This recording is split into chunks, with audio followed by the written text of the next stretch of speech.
ఆరే రుచులని అనుకున్నానే నిన్నటి వరకు ఏడో రుచినే కనుగొన్నానే నీ ప్రేమతో രുചികളാണെന്ന് ഞാൻ കണ്ടു ഇന്നലെ വരയിൽ ഏഴാം രുചിയും ഉണ്ടെന്നറിഞ്ഞു നീ പ്രേമത്തോ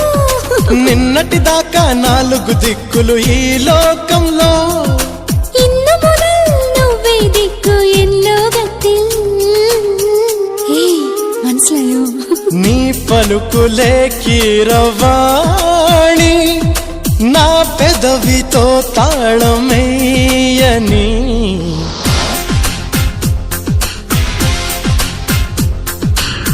మాధవుడే బ్రహ్మను పూని సృష్టించాడేమో గాని 60 కేజీల చిలిపితనాన్ని అలుపన్నది